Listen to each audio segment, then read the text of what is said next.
Bonjour à toutes et à tous, amis passionnés d'horlogerie. Alors aujourd'hui dans ce tutoriel partie 1, je vais vous montrer comment réaliser la mise en plan d'un pont. Alors nous allons encore travailler donc sur le mouvement parce que le mouvement est à 64,97. Après avoir vu la création de la mise en plan d'une platine ainsi que sa cotation, nous allons nous intéresser à la réalisation de la mise en plan donc d'un pont. Je vais prendre ici donc le pont de coque. Clic droit, toujours à partir du modèle numérique 3D de l'ensemble, je viens sélectionner la pièce et j'ouvre cette pièce. Alors cette pièce, je vais en modifier un petit peu déjà son apparence extérieure et nous voyons que nous avons un profil qui vient épouser donc le mouvement, possède un alésage dans lequel va venir se loger donc une pierre. Nous avons deux tenons qui font partie de la pièce, qui permettent le centrage donc de ce pont, ainsi qu'un lamage permettant de laisser passer une vis tête cylindrique et noyer sa tête. Voilà, un peu pour la description sommaire donc de cette pièce. Nous allons donc réaliser sa mise en plan. C'est parti, en haut à gauche, créer une mise en plan à partir du modèle numérique 3D.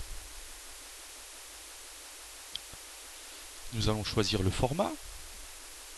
Alors je vais peut-être utiliser donc un format A3. Je vais partir sur notre code ISO qui est proposé, de manière à pouvoir mettre également des perspectives.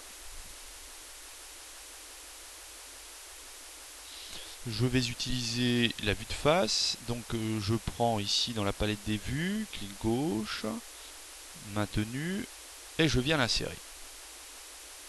Alors il me propose déjà une perspective que je vais prendre. Je valide tout ça, ma perspective, je la mets de côté, comme ceci. Alors, vu de cette pièce, je vais réaliser ici une coupe brisée à plan séquent. Pour ce faire, je vais aussi déjà l'orienter ainsi.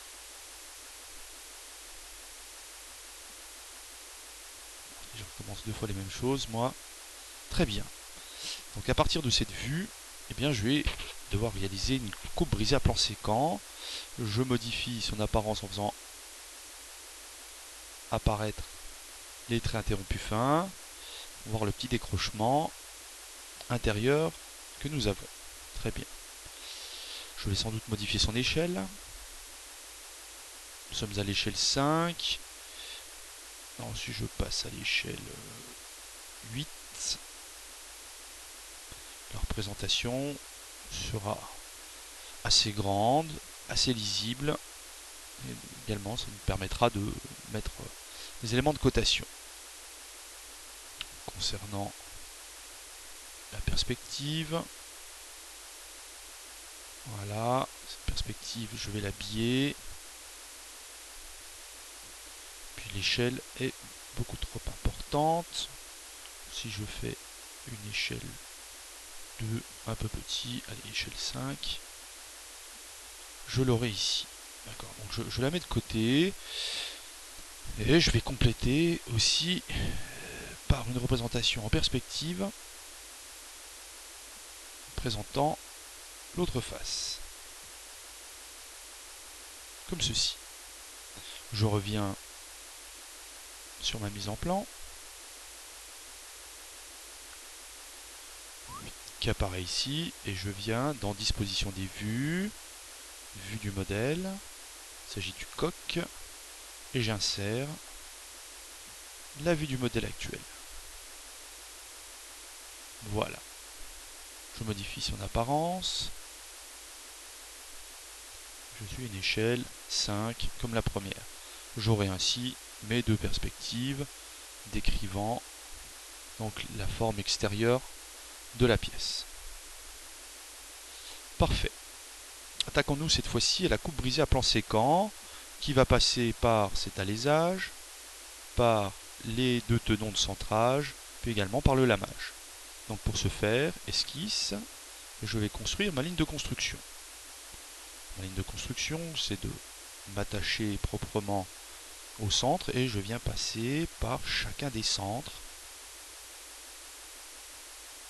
des éléments que je souhaite couper. Je suis parti à l'horizontale, je termine également à l'horizontale.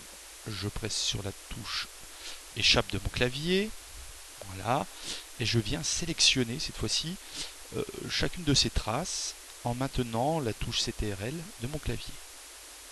Je clique gauche, tout en maintenant la touche CTRL du clavier, ce qui me permet d'avoir toute la trace de mon plan de coupe. Dans disposition des vues, vue en coupe aplatie. Alors je vais inverser la direction car je souhaite avoir la vue en coupe sur la partie haute qui est réalisée. Voyons voir, travaillons un petit peu sur cette vue en coupe. Déjà d'une part, petite règle de construction, de dessin technique, nous ne faisons pas apparaître les traits interrompus fins dans la vue en construction. Là apparaît ici donc des arêtes, cette arête-ci, en venant clic gauche dessus, je viens la cacher car c'est une arête qui s'est présentée lorsque je suis venu réaliser la coupe brisée ici à plan séquent. Voilà. Je viens avec mes annotations construire mes lignes de construction qui n'apparaissent plus ou pas. Hop. Des formes de révolution. Donc je place donc des axes comme ceci. Maintenant une forme cylindrique. Je place alors comme ceci. Alors je n'oublie pas à ce stade de venir enregistrer mon travail. Ce serait dommage que SolidWorks plante. Et dans un dossier, dans mon dossier principal, coq, nom du fichier coq associé, je l'enregistre. Voilà. Cette mise en plan me paraît correcte. Alors il sera intéressant également d'avoir ici, si j'insère éventuellement la vue arrière, on va prendre cette habitude d'avoir une vue à l'échelle 1 pour nous donner un ordre d'idée de la représentation de la pièce qui est de petite taille.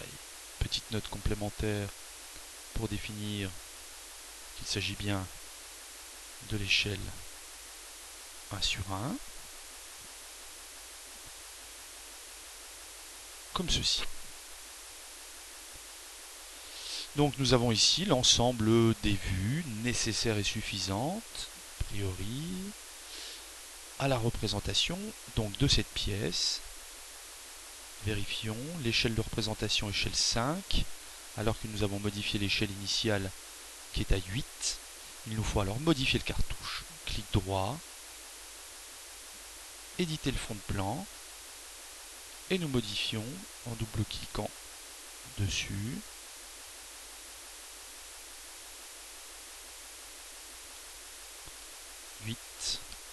Échelle 8.1, le titre coq, et nous pourrons modifier également, mettre en place ici le type de matériau, éventuellement sa masse, vous nommez, signer, dater, et nous mettrons également les tolérances générales. Alors la cotation n'apparaît pas pour le moment, cela fait l'objet de la partie numéro 2 à suivre sur notre chaîne. Je vous remercie de votre attention et à très bientôt.